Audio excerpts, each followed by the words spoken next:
नमस्कार, स्वागत है आप सभी का एसीएन न्यूज पर। मैं हूं शाहीन खान। नजर डालते हैं खबरों पर।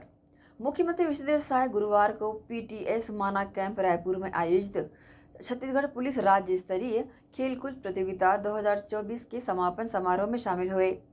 मुख्यमंत्री श्री साय ने समापन समारोह में पुलिस मार्च पास्ट की सलामी ली और विजेता प्रतिभागियों और टीम को पुरस्कृत भी किया। उप मुख्यमंत्री एवं गृह मंत्री विजय शर्मा ने प्रतिभागी खिलाड़ियों एवं टीम का उत्साहवर्धन किया। छत्तीसगढ़ में भाजपा सरकार के 3 माह पूरे होने पर साय सरकार के 5 मंत्रियों ने प्रेस कॉन्फ्रेंस कर सरकार की उपलब्धियां गिनाई। मंत्रियों ने कहा कि जितना काम 5 साल में कांग्रेस सरकार में नहीं हुआ, उतना काम 90 दिनों में भाजपा सरकार ने किया है। उप मुख्यमंत्री विजय शर्मा ने कहा कि 13 दिसंबर को सरकार ने चलना शुरू कर दिया था। 14 दिसंबर को पहली ही कैबिनेट बैठक में 18 लाख आवास को स्वीकृत किया गया। पिछली सरकार में स्थानीय आवास की प्रक्रिया शुरू की थी, उस 47,000 आवास को ही स्वीकृत किया गया था। किसानों को बकाया बोनस दिया गया। महतारी वंदन योजना के तहत 70 लाख महिलाओं को 1,000 रुपए प्रति महीने हिसाब से देना शुरू कर दिया गया है। 3 महीने से अधिक के समय पूरे हो चुके हैं। 3 महीना का समय कल पूरा हुआ है और 100 दिन से कम समय की अवधि में भी 100 दिन से कम समय की अवधि में ही आप सबने देखा है कि ऐतिहासिक कार्य हुए हैं। इस अवसर पर हमारे बीच में उपस्थित हैं उप मुख्यमंत्री आदरणीय श्री विजय शर्मा जी, हमारे वरिष्ठ मंत्री आदरणीय श्री रामविचार निशान जी, आदरणीय मंत्री श्री केदार कश्यप जी, आदरणीय मंत्री श्री श्याम बिहारी जायसवाल जी। मैं सर्वप्रथम आदरणीय उप मुख्यमंत्री श्री विजय शर्मा जी से आग्रह करूंगा कि आप सभी को संबोधित करें और इस अवसर पर आप सभी आए। आप सभी का हम हार्दिक स्वागत अभिनंदन करते हैं। की सरकार जिसमें हम सभी लोग उनके टीम के हिस्से हैं, बहुत एग्रेसिव तरीके से, बहुत तेजी से, बहुत ही रिकॉर्ड स्पीड से सभी वादों को पूरा कर रही है, मोदी की गारंटी को पूरा कर रही है। पिछली सरकार के समय 2-4 हजार करोड़ किसानों को अगर जारी हो जाता था तो बोलते थे इकोनॉमी में बूम आ गई, अर्थव्यवस्था में बूम आ गई है। अभी इस वर्ष धान के पेमेंट में, धान के लिए जो भुगतान किया गया है वो 44,000 करोड़ रुपए का भुगतान किया गया है। 44,000 करोड़ रुपए का 13,300 करोड़ रुपए का अंतर। जायसवाल जी, हम सब मिलकर सरकार की तरफ से विष्णुदेव सरकार छत्तीसगढ़ में है, उसकी तरफ से उस सरकार के विषय में हिसाब जनता को और आपको देना चाहते हैं। 13 दिसंबर को माननीय मुख्यमंत्री जी ने और उनके साथ हम लोगों ने शपथ लिया था, मतलब 2 मुख्यमंत्री के नाते मेरा और आदरणीय अरुण साहब जी का शपथ हुआ था। अर्थात सरकार का चलना 13 दिसंबर से प्रारंभ हो गया था, सरकार बन गई ये माना गया, बाद में विस्तार होकर के और उसमें बहुत काबिल साथी सारे साथ आए और बात आगे बढ़ी।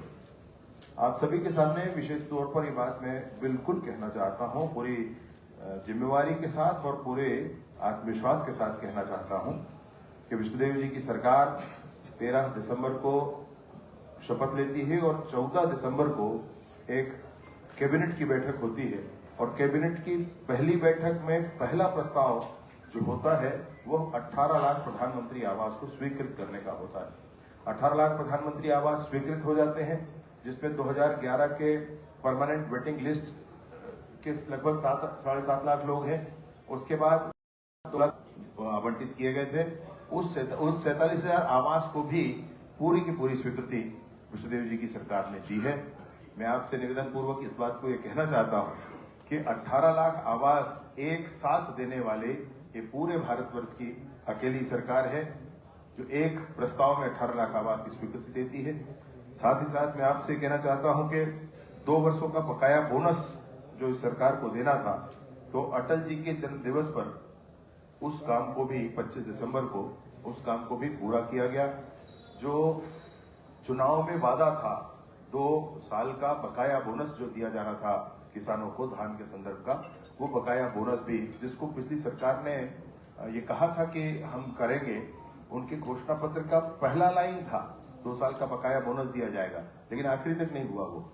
उसको विष्णुदेव जी की सरकार ने 25 दिसंबर को 13 दिसंबर को शपथ ग्रहण होता है, 14 दिसंबर को 18 लाख आवास स्वीकृत होता है, 25 दिसंबर को 2 साल का जो बोनस होता है वह भी किसानों को दिया जाता है।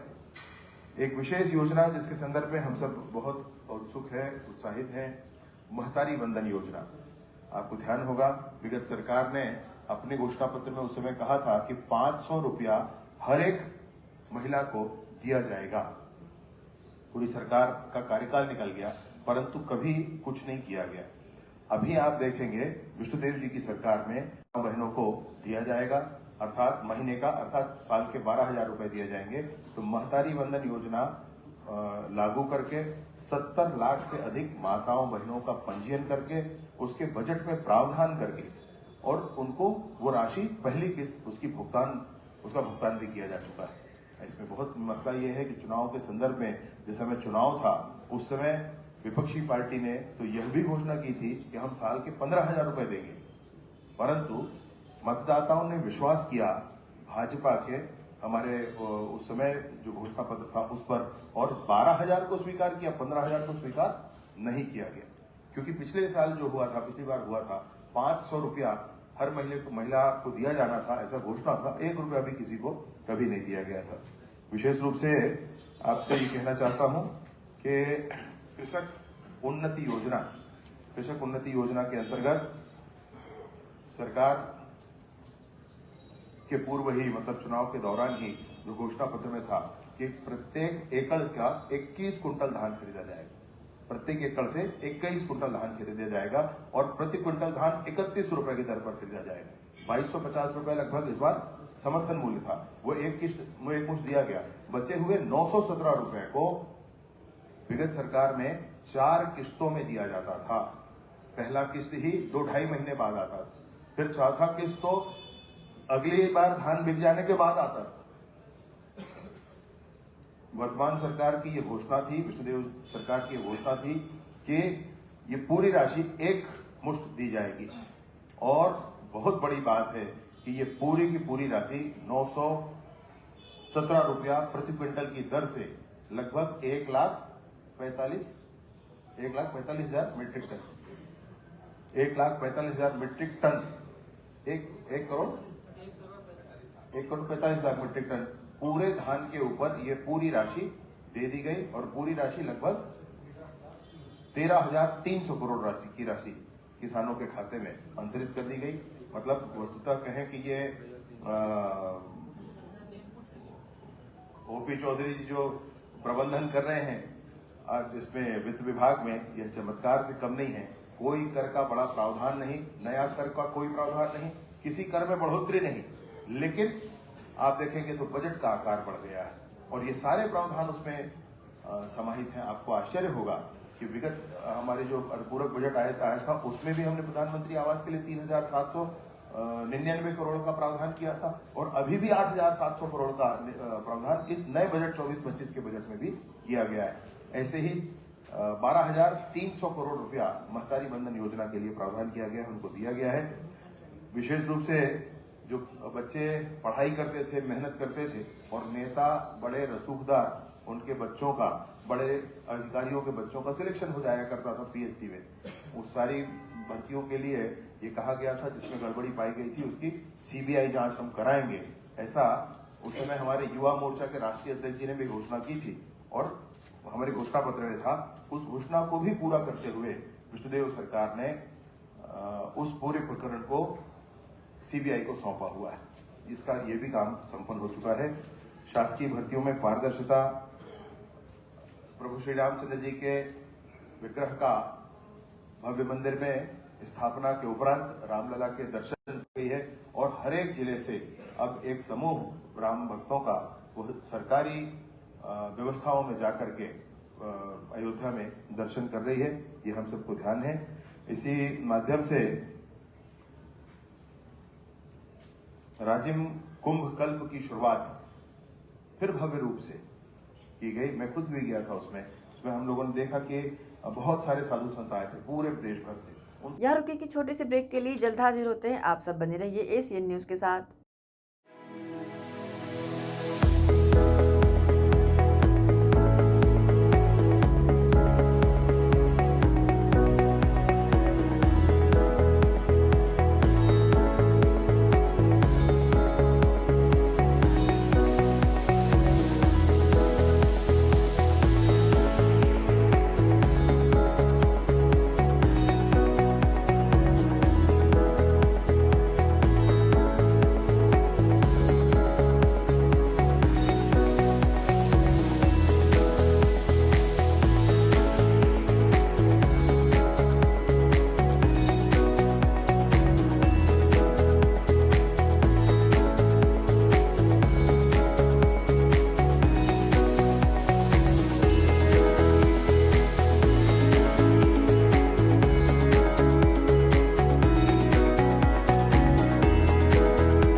एजुकेशन हब भिलाई में संचालित उदय इंग्लिश मीडियम स्कूल बच्चों के सर्वांगीण विकास के लिए सदैव आगे। प्ले ग्रुप से कक्षा 8वीं तक विद्यार्थियों को प्रशिक्षण। Uday English medium school admission open.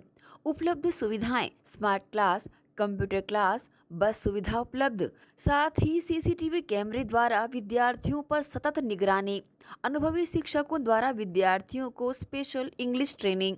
उदय इंग्लिश मीडियम स्कूल में बच्चों को स्कूली शिक्षा के साथ भौतिक शिक्षा व शारीरिक शिक्षा, साथ ही नैतिक शिक्षा का ज्ञान। उदय इंग्लिश मीडियम स्कूल सभी कक्षाओं के लिए निःशुल्क एडमिशन। संस्कृति से जोड़ने बच्चों के लिए special program. Uday English medium school admission open. हमारा पता भक्त माता कर्मा चौक, छावनी, भिलाई, जिला Durg, Chhattisgarh. Mobile number 9589309949, 9893399132।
Ayurved acupressure therapy centre. चर्म रोग, दांत खाज, खुजली, चेहरा पर किसी प्रकार की झाइयाँ, दाग धब्बे, फोड़ी फुंसी, प्रेगनेंसी, स्ट्रेच मार्क आदि का गारंटेड इलाज। जी हाँ, आयुर्वेदिक एक्यूप्रेशर थेरेपी सेंटर। यहाँ पर आयुर्वेदिक दवा एवं एक्यूप्रेशर थेरेपी द्वारा बिना ऑपरेशन किए बवासीर, भकंदर, हाइड्रोसिल, गुप्त रोग, चर्म रोग का इलाज किया जाता है। बवासीर, भकंदर, फिशर का बिना ऑपरेशन इलाज मलद्वार की जितनी भी पुरानी तकलीफ हो, जैसे खून आना, चुभने जैसा दर्द होना, जलन, मस्सा, मवाद आना, पेट साफ न होना आदि का जड़ से गारंटेड इलाज। गुप्त रोग, शादी के बाद या शादी के पहले बचपन की गलतियां, उम्र की अधिकता या किसी भी कारण से मर्दाना कमजोरी, शीघ्र पतन, शादी के नाम से डर लगना, बच्चा न होना, पेशाब में जलन, स्वप्न दोष, शारीरिक कमजोरी, थकान आदि बीमारियों सहित हाइड्रोसिल का बिना ऑपरेशन गारंटेड इलाज। महिला गुप्त रोग, बवासीर, भकंदर, फिशर का बिना ऑपरेशन जड़ से गारंटेड इलाज। माहवारी गड़बड़ी, सफेद पानी जाना, हाथ पैर में जलन, दर्द, कमर में दर्द, बच्चा न होना, मिर्गी, पुराने से पुराना घाव, गैंग्रीन का इलाज किया जाता है। हमारा पता डॉक्टर हीरा, गया नगर, दुर्ग। मोबाइल नंबर 9981659182 और भिलाई में 18 नंबर रोड, पटेल डेयरी के पास, camp 1 Bhilai. Mobile number 8815563954।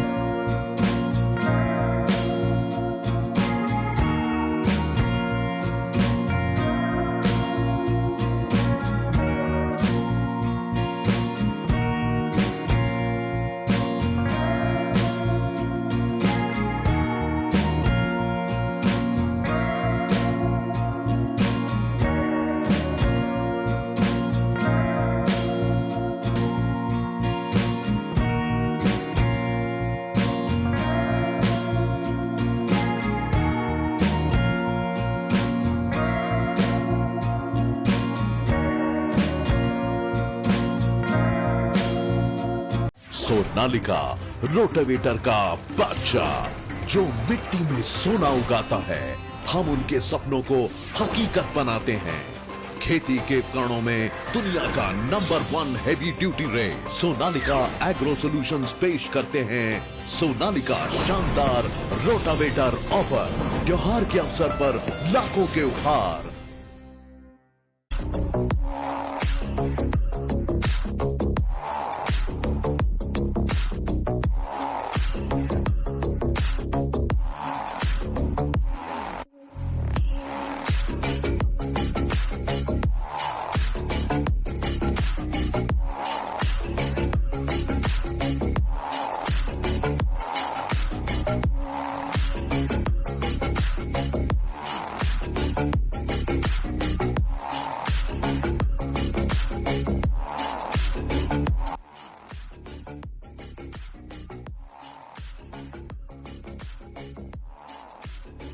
Break के बाद आप सबका स्वागत है।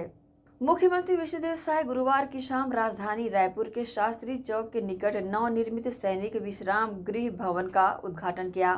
इस भवन का निर्माण 1 करोड़ 4 लाख रुपए की लागत से किया गया है। भवन में सैनिक परिवारों के लिए विराम कक्ष, सम्मेलन, सामुदायिक हॉल एवं मनोविनोद कक्ष की सुविधाएं उपलब्ध कराई गई है। मुख्यमंत्री ने जवानों की शहादत को नमन करते हुए यह भी आश्वस्त कराया कि भविष्य में आश्रित परिवारजनों को हर संभव मदद शासन की ओर से की जाएगी। उप मुख्यमंत्री विजय शर्मा ने राष्ट्र कवि पंडित माखनलाल चतुर्वेदी की कविता पुष्प की अभिलाषा से अपनी बात प्रारंभ करते हुए सैनिकों के शौर्य और पराक्रम को याद किया। उन्होंने कहा कि सैनिक आजीवन सैनिक होता है, पूर्व सैनिक होता ही नहीं। वर्दी आपने पहनी है, बहुत ललचाता है। सच कहता हूँ, बहुत ही अच्छा लगता है। देश की सेवा के लिए आगे बढ़ा हुआ व्यक्ति उस अपने काम को संपादित करके जब समाज में वापस आता है तो वो समाज के लिए निसंदेह एक एसेट की तरह, एक ऐसे व्यक्ति की तरह जो डिसिप्लिन है, जो पूरे समाज को रास्ता दिखा सकता है समय में किसी के काम, मतलब वो मैं क्या कहूँ, जो खूबियां हमको एक बहुत अच्छे नागरिक में चाहते हैं हम सब मिलकर के, वो सब कुछ उपलब्ध होता है। मैं आज के कार्यक्रम में आकर अभिभूत हूँ। आप सबको देखकर मुझे बहुत अच्छा लगा है। भारत माता की जय, भारत माता की जय।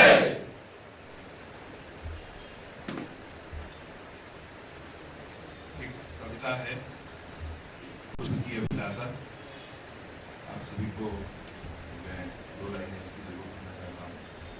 चाह नहीं मैं सुरबाला के कहनों में भूखा जाऊं, चाह नहीं प्रेमी माला के मैं बिंद प्यारी को लज्जाऊं, चाह नहीं मैं सम्राटों के सर पर हे हरिडाला जाऊं, चाह नहीं मैं देवों के सिर पर चढ़ूं और इखलाऊं, मुझे तोड़ लेना बलमाली उस पथ पर देना तुम थे, मातृभूमि पर शीश चढ़ाने जिस पथ पर जाना।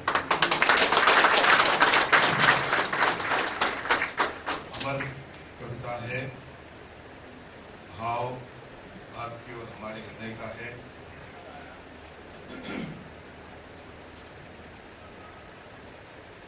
माताओं की, महिलाओं की आंखें सूख ही नहीं पाती आखिरी तक।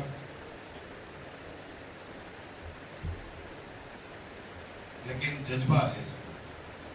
मैं आज आपको बताना चाहता हूँ, बहुत विशेष अवसर पर आज मैं आपके पास उपस्थित हुआ हूँ। सुबह में गया था, अग्निवीर जो सिलेक्ट हुए हैं इस बार उनके इस कार्यक्रम में, तो छत्तीसगढ़ के इतिहास में अग्निवीर थल सेना के लिए आज तक किसी एक वर्ष में जितना सिलेक्शन हुआ उस सबसे ज्यादा सिलेक्शन 874 युवाओं ने वहाँ सिलेक्शन हुआ है और वो ज्वाइन करने जा रहे हैं। आज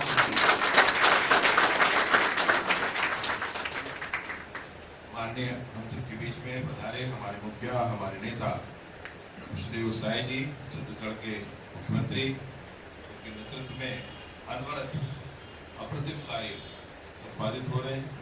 और मैं पूरे गर्व के साथ, विश्वास के साथ ये बात कहता हूं कि समूचे भारतवर्ष के सभी राज्यों को मिलाकर भी आप देखें तो आज ही के दिन 90 दिन सरकार के पूरे भी हुए 13 दिसंबर से लेकर के आज आप देखें तो 90 दिन पूरे हुए हैं सरकार के।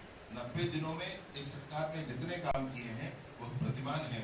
समूचे देश के सारे राज्यों को भी आप मिला देंगे तो इतने काम नहीं हुए हैं कि प्रतिमान के स्वरूप में पूरे देश में। माननीय मुख्यमंत्री जी के पूरे व्यक्तित्व में सबसे महत्वपूर्ण कुछ है तो वह है उनकी सहजता और सरलता। और इसीलिए इस पूरी सरकार के संदर्भ में अगर आप कुछ कहना चाहें तो माननीय मुख्यमंत्री जी, उनके मंत्रीगण और सब कुछ मिला करके हम लोग चर्चा कर रहे थे कि कम लागत में बहुत अच्छा ही भवन बना है। आज के समय में इतने कम लागत में इतना अच्छा भवन बन पाना मुश्किल है, लेकिन पीडब्ल्यूडी को धन्यवाद देना चाहेंगे। अच्छा भवन उन्होंने कम लागत में बनाया है। निश्चित रूप से हमारे भूतपूर्व सैनिकों को तो किसी काम से राजधानी आते हैं तो उनको कम शुल्क में, यहाँ अधिकारियों के लिए 300 और बाकी के लिए 200 या 100 रुपया ऐसा एक दिन का शुल्क है। मैं समझता हूँ ये खाली मेंटेनेंस शुल्क है।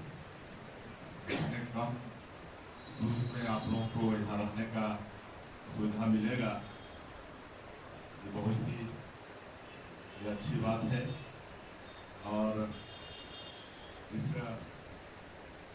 विश्राम भवन में मुझे बताया गया है कि कॉन्फ्रेंस हॉल भी है, मनोरंजन कक्ष भी है, कैंटीन की भी सुविधा है। ये सब हमारे भूतपूर्व सैनिकों और उनके परिवार के लिए बहुत ही उपयोगी होगा। और देश के सर्वोच्च बलिदान करने वाले वीर शहीद हवलदार श्री नवीन कुमार, नायक श्री मोतीराम एवं सिपाही श्री मनीष कुमार के उपस्थित परिजनों का भी मैं हृदय से वंदन करता हूँ। हम लोग यहाँ पर अभिनंदन किए हैं।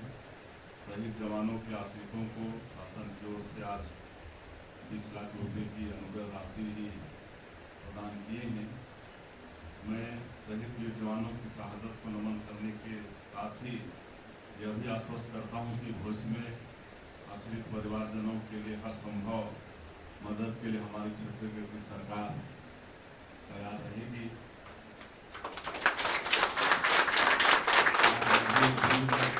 माताओं के सम्मान का भी अवसर मिला, मैं इसको अपने लिए बड़ा सौभाग्यशाली समझता हूँ। देश की आन बान की रक्षा करने के लिए किसी वीर माता के बेटे ने बलिदान दिया है, किसी वीर महिला के पति ने अपना बलिदान दिया है। आज उनका सम्मान करने का अवसर हम सब लोगों को मिला है, इससे हम लोग बहुत अभिभूत हैं। और आप लोगों की एक बहुत पुरानी मांग थी 1 रैंक 1 पेंशन, और आज बताते हुए हर्ष हो है कि हमारे देश के यशस्वी प्रधानमंत्री जो आज कहीं न कहीं विश्व के सर्वाधिक लोकप्रिय नेता हैं नरेंद्र मोदी जी, उन्होंने आपकी बहुत पुरानी मांगों को पूरा किया है। इसके लिए उनको बहुत बहुत धन्यवाद। और आज हमारा ये देश काफी आगे आदरणीय मोदी जी के नेतृत्व में सुरक्षा के क्षेत्र में, डिफेंस के क्षेत्र में आगे बढ़ रहा है। परसों ही हमारी सेना ने पोखरण में ऑपरेशन भारत शक्ति के माध्यम से युद्ध अभ्यास किया है। आप सब लोगों को मालूम है हमारे स्वदेश में बने ड्रोन ने 100 टारगेट पर सफलतापूर्वक प्रहार भी किया है। इन ड्रोन के माध्यम से हमारे अर्जुन टैंकों तक सफलतापूर्वक गोला बारूद पहुंचाया गया है। आप सब लोगों को मालूम है हमने अपने देश में ही हथियार बनाने आरंभ कर दिए हैं। भारत में 6 लाख करोड़ रुपए के हथियार स्वदेशी कंपनियां बना रहे हैं। तो हमारे देश के यशस्वी प्रधानमंत्री के दूरदृष्टि के कारण ये सब संभव हुआ है। आज भारत महाशक्ति, इसके पीछे अगर एक बड़ा कारण है तो वो सेना है, आप सब लोग हैं। हमारी सेना में अदम्य साहस, रणनीतिक कुशलता और असीम देश प्रेम के चलते कोई भी शत्रु आज भारत की ओर आंख उठाकर नहीं देख सकता है। सब आप सब लोगों के कारण संभव हुआ है। काफी विलंब नहीं रखते हुए आदरणीय संचालक जी कह रहे थे कि सैनिक बोर्ड का बैठक 4 दिनों से हुआ नहीं है और उसके अध्यक्ष मुख्यमंत्री होते हैं, तो हम चाहेंगे कि आने वाले समय में बैठक का आयोजन हो ताकि हम सब लोग हमारे भूतपूर्व सैनिकों के सुख सुविधा के लिए और विचार कर पाए। और मैं फिर से एक बार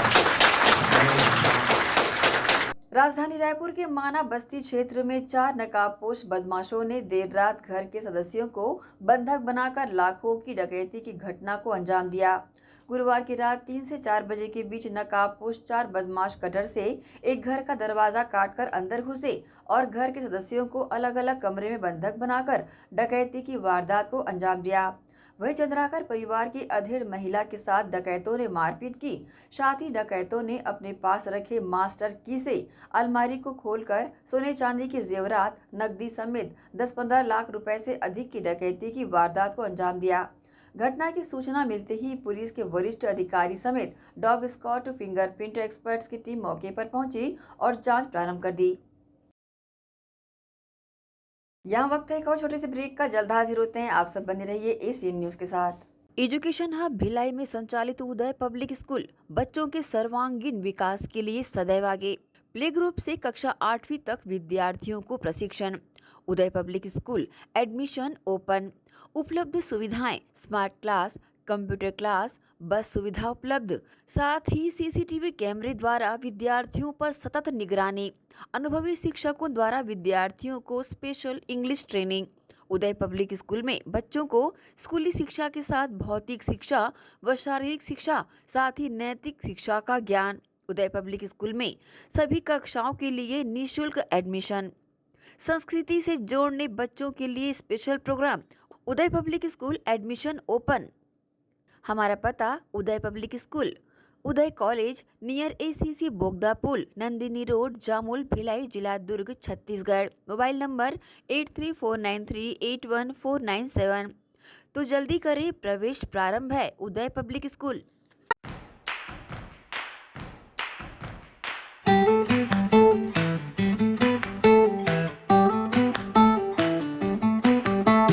नन्हे नन्हे प्यारी जान, पढ़ेंगे लिखेंगे तभी तो बनेंगे भारत की पहचान।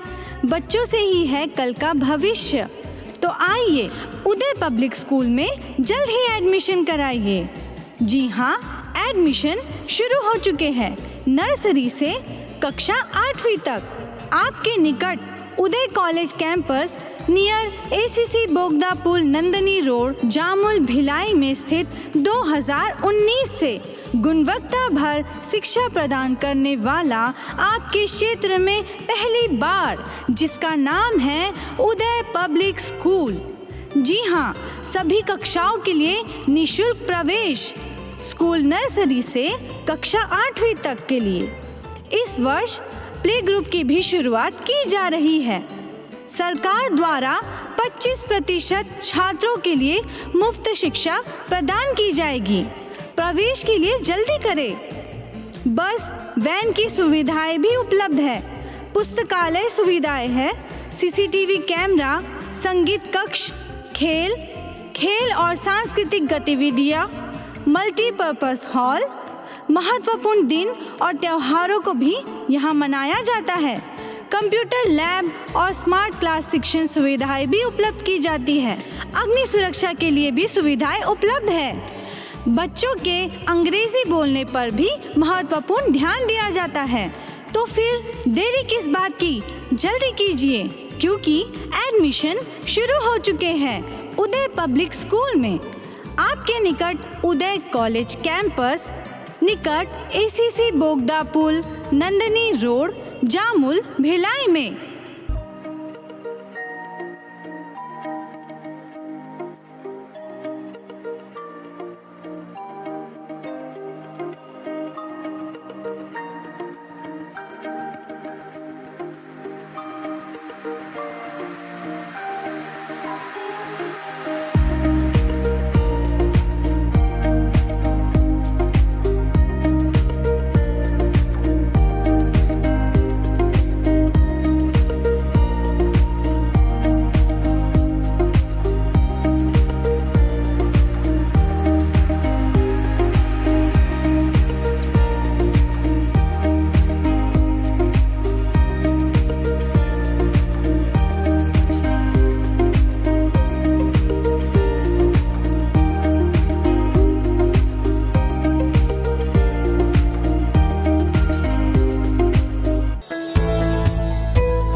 इस्लामिक महीनों में सबसे ज़्यादा महत्व रमज़ान के महीनों की होती है। रमज़ान शरीफ के रोज़े, ज़कात और फितरों को लेकर हमने मस्जिद के पेश इमाम से खास बातचीत की है। आइए देखते हैं बातचीत के खास अंश। सभी को नमस्कार, अस्सलाम वालेकुम। जैसे कि रमज़ान शरीफ का महीना चल रहा है, बहुत ही मुबारक महीना होता है रमज़ान शरीफ का। मुसलमानों के लिए तो इतनी अहमियत रखता है कि ये मग़फ़िरत वाला महीना ये कहा जाता है। तो रमज़ान शरीफ का महीने की क्या फ़जीलत है, रमज़ान शरीफ के रोज़े की क्या फ़जीलत है, क्या कितने रोज़े कैसे अफजल हैं, क्योंकि सभी को माशरों में बांटा गया है। इन सब को लेकर हम एक ख़ास चर्चा करना चाहेंगे और हमारे साथ मौजूद है जामा मस्जिद के पेश इमाम मौलाना इकबाल अंजुम। तो सबसे पहले हम उनका स्वागत करते हैं अपने चैनल में। सर, आपका स्वागत है। मैं रमज़ान शरीफ की मुबारकबाद देती हूँ आपको और ये जानना चाहती हूँ कि रमज़ान शरीफ का जो महीना है वो इस्लामिक 12 महीनों में से कौन से नंबर का महीना है? इस्लामिक एतबार से माह रमज़ान मुबारक का जो नंबर आता है वो 9वां महीना आता है। 9वें महीने में रमज़ान का महीना आता है। रमज़ान शरीफ के जो 30 रोज़े होते हैं उनकी क्या फजीलत होती है? देखिए, माह रमज़ान के रोज़े की बहुत फजीलत है। हमारे प्यारे नबी प्रॉफेट मोहम्मद सल्लल्लाहु अलैहि वसल्लम ने फरमाया कि जिसने माह रमज़ान के रोज़े रखे और जिसने तरावी की नमाज़ पढ़ी, रात में क़याम किया, अल्लाह रब्बुल इज़्ज़त उनके पिछले सारे गुनाहों को माफ़ फरमा देता है। जैसे 30 रोज़ों में से 10-10 रोज़ों को ऐसा डिवाइड किया गया है, मतलब माशरों में बांटा गया है, तो 10 रोज़े की फजीलत, फिर 10 रोज़ 20 की और फिर 30 की कैसी फजीलत है? देखिए, इसमें अशरा बोलते हैं इसे। 10 रोज़े रहमत के होते हैं, 10 रोज़े मग़फ़िरत के होते हैं और 10 रोज़े जो आखिरी हैं वो जहन्नम से आज़ादी के होते हैं। और हर एक का अपना अपना एक मर्तबा है। जो पहला 10 रोज़ा होता है वो रहमत वाला, दूसरा मग़फ़िरत वाला, और तीसरा जो आखिरी होता है वो जहन्नम से आज़ादी वाला होता है। इमाम साहब, एक ऐसा नियम है कैसा कि जिसको फॉलो करना होता है हम सब मुस्लिमों को कि ज़कात और फितरा का एक इसमें नियम है। ज़कात और फितरा क्या होता है और वो ज़रूरी क्यों है मुस्लिमों के लिए? देखिए, ये दुनिया है, इस दुनिया में हर तरह के लोग हैं। कुछ अमीर भी हैं, कुछ गरीब भी हैं। किसी के पास पैसा है, किसी के पास पैसा नहीं है। तो ज़कात और फितरा एक तरह से दुनिया के निज़ाम को चलाने का बेहतरीन निज़ाम है और इसका जो बेसिक मकसद है वो ये है कि एक इंसान, अमीर के पास ही पूरा पैसा ना रहे, बल्कि अमीर अपने पैसे से जो उन्होंने पैसा कमाया है, दौलत कमाई है, अपने उन दौलत कमाई हुई चीज़ों में से 2.5% जो है गरीबों के लिए वो निकाले। इससे क्या है, मुआशरा बिल्कुल बेहतर रहेगा और जो गरीब हैं उनकी भी जो है तरबियत हो सकती है और उनका ताउन हो सकता है, उनकी मदद हो सकती है। जैसे फितरा जो है कितना तय किया जाता है पर पर्सन के लिए?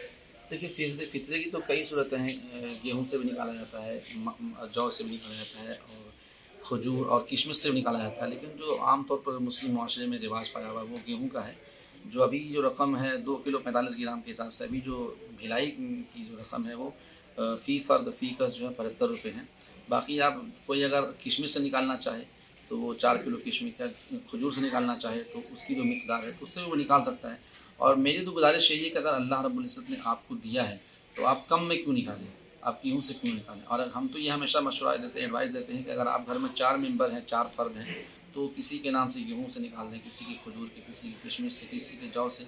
आप उसकी मिकदार क्या है, क्या रकम निकलेगी, आप अपनी करीब की मस्जिद के इमाम से मालूम कर सकते हैं। और ज़कात का क्या है? ज़कात 2.5% निकलता है इंसान, जैसे 100 रुपये में 2.5 रुपये निकलता है। तो ज़कात का निज़ाम ये है कि एक निसाब होता है, 7.5 तोला सोना, 52.5 तोला चांदी। ये इसकी पूरी डिटेल और तफसील होती है। या तो आप 7.5 तोला सोना के मालिक हैं, या आप 52.5 तोला चांदी के मालिक हैं, या आप थोड़ा सोना है और चांदी आपके पास है, इतनी रकम आपके पास है जिससे आप 52.5 तोला चांदी खरीद सकते हैं। ये पूरी तफसीलात हैं। इन सारी तफसीलात की नज़र में, या बिज़नेस का माल है, तिजारत का माल है, उन मालों में इतनी रकम पहुंच जाती है कि आप 52.5 तोला चांदी के मालिक हैं ज़रूरत के अलावा, तो आप पर ज़कात लाज़िम हो जाती है। जैसे रोज़ों की फजीलत के बारे में बात करेंगे, किन किन चीज़ों से रोज़ा जो है वो मकरूह हो जाता है? देखिए, रोज़ा ग़ीबत से, चुगली से, झूठ से, दगाबाजी से, किसी को फ़रेब से, किसी को गाली गलौज से, इन सब चीज़ों से रोज़ा टूटता तो नहीं है, लेकिन रोज़ा मकरूह ज़रूर, और इसकी जो रोज़े की नूरानियत है वो ख़त्म हो जाती है। क्योंकि रोज़ा का मकसद ही यही है कि लोगों की ज़बान पर ताले लग जाएँ।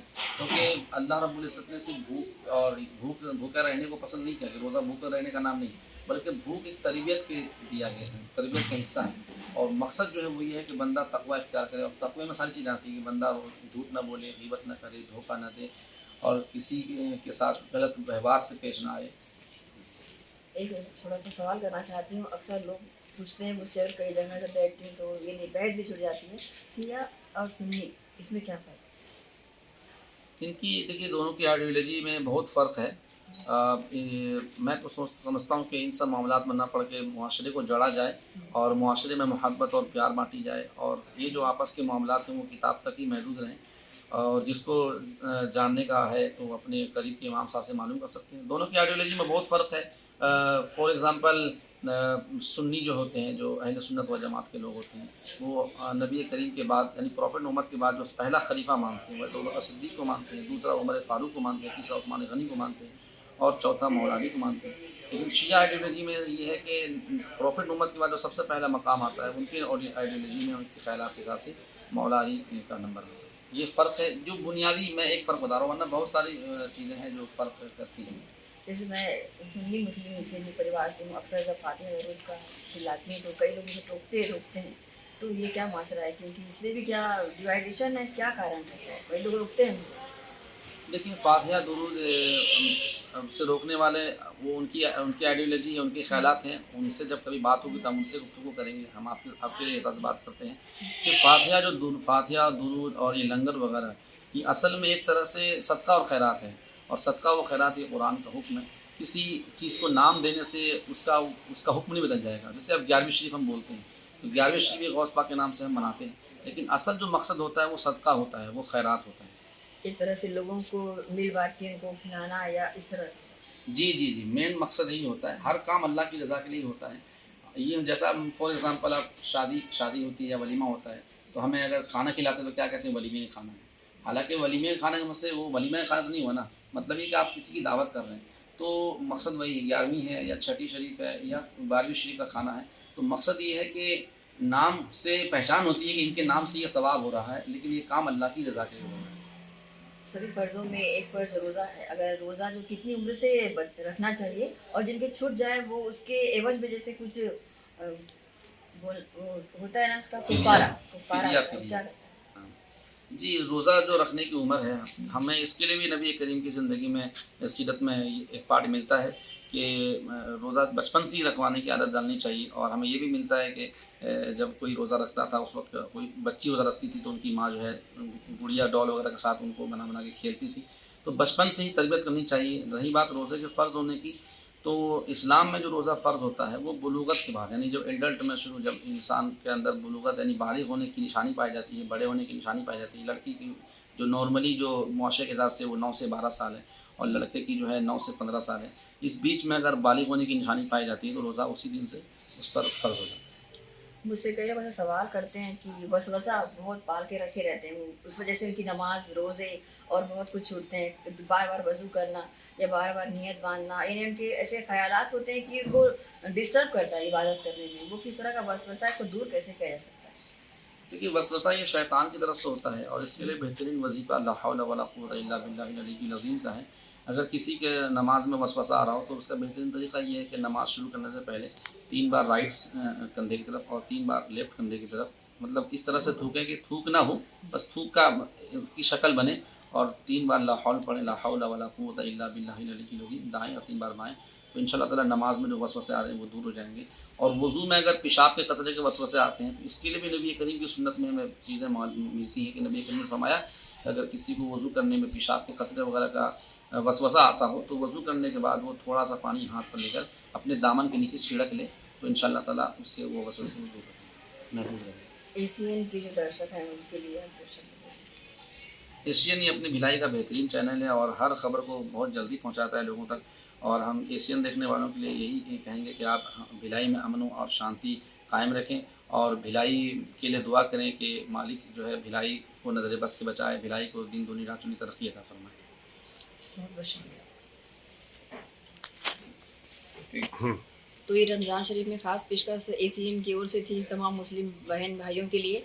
हम चर्चा किए हैं पेश इमाम साहब से, उन्होंने काफ़ी ज़रूरी मालूमात दिए हैं किस तरह का रोज़ा फ़र्ज़ है, ज़कात के क्या मायने हैं, और सदका फितरा किन्हें देना चाहिए, कैसे देना चाहिए। आगे भी हम रमज़ान को लेकर आपके साथ बने रहेंगे और आपको ज़रूरी मालूमात देते रहेंगे। जब तक के लिए इसी के साथ ही आप चलेंगे इजाज़त। आप सब बने रहिए एशियन न्यूज़ के साथ। नमस्कार।